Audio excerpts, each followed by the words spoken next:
सामने, भगवान के सामने अभिमान नहीं। ठाकुर जी ने यदि दिया है तो उसको ये भाव से स्वीकार करिए कि प्रभु ये आपकी कृपा से मिला है। तो राजा परीक्षित उस मुकुट को पहनकर गए। अब देखिए, जो राजा परीक्षित उस संतों का सम्मान करते थे, जीवन में ना एक बात और आ जाती है, जब बुरा धन आता है ना, ब्लैक मनी कहें तो जब ब्लैक मनी आती है तो पता है क्या होता है, जरा सी कॉलर ना ऊपर ही रहती है हमेशा, फिर ये हाथ जुड़े नहीं रहते। और यदि धन आने के बाद हाथ जुड़े हैं, आप निवेदन वाले भाव में हैं, रिक्वेस्टिंग मोड पर हैं, तो समझ जाइए कि ठाकुर जी की कृपा है। और रुपया आने के बाद यदि ये चौड़ा हो जाए मारा, फिर तो समझिए पतन है। क्योंकि जब कहते ना कलयुग का प्रभाव आता है तो व्यक्ति फिर अपने से बड़ों के द्वारा खुद का सम्मान भी चाहने लगता है। इसी कारण शास्त्र कह रहे हैं, जब आपके घर पे गुरु जी आए, संत जन आए, ब्राह्मण जन आए, कोई भी ऐसा आए जो योग्य है, तो शास्त्र कहता है कि बैठे हुए व्यक्ति को खड़े होकर उनको आसन पहले देना चाहिए। यदि ऐसा नहीं करते हैं ना हम, कभी कभी व्यक्ति अपने अभिमान के कारण बैठा ही रहता है कि हम क्यों खड़े हो, कहीं के गवर्नर थोड़ी आ गए, कहीं के भगवान थोड़ी आ गए।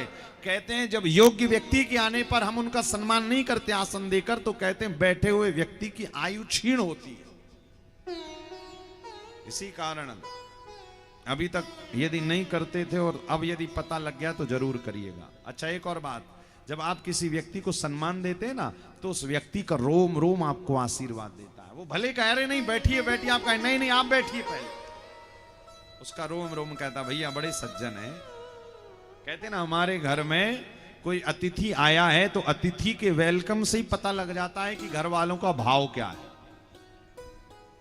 कई तो महाराज बैठे बैठे, हाँ महाराज आओ, कैसे हो, हम कहे जय हो आपकी। उनका चलता है कि उल्टा महाराज ही आए और हमें प्रणाम कर ले, हमें क्यों उठना पड़े। कई ऐसे तक मिलते हैं, लेकिन अब क्या करोगे भाई, सबकी अपनी अपनी सोच भाव। तो लिखा है परीक्षित के सिर पर जब सोने का मुकुट गया तो जरा कॉलर चढ़ गई कि मैं राजा परीक्षित। गए, समीक मुनि ध्यान में बैठे हुए थे, तो राजा परीक्षित ने कहा बताओ मैं इतना बड़ा राजा आया हूं, दिग्विजय राजा परीक्षित मेरा नाम है, और ये उठकर खड़े नहीं हुए मेरे लिए।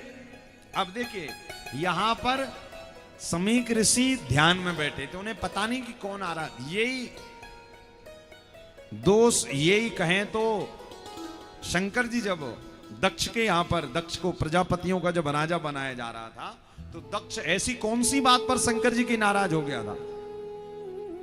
कहते वहां पर सब लोग खड़े हो गए किंतु शंकर जी बैठे रह गए।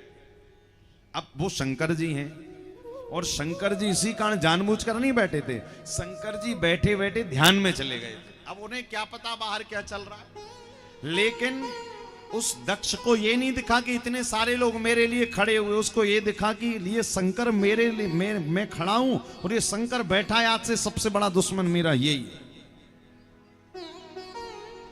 वो बिल्कुल ठीक वो यहां पर भी हुआ। क्या हुआ, राजा परीक्षित गए, समीक मुनि ध्यान में बैठे थे, किंतु सोने का मुकुट है ना, उसने अभिमान को जरा ऊंचा कर दिया और कहा अच्छा मेरे लिए खड़े नहीं हुए। तुरंत मृत सर्प उठाया और राजा परीक्षित ने समीक मुनि के गले में डाल दिया।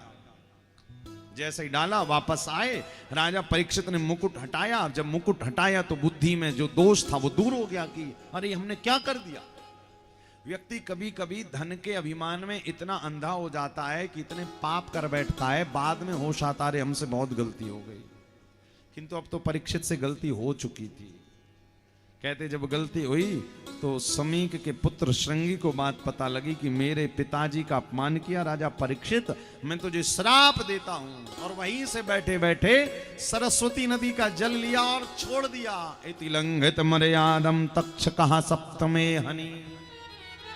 हे राजा परीक्षित, जिस तक्षक नाग को तूने मेरे पिता के गले में डाला है वही तक्षक नाग तेरा काल होगा।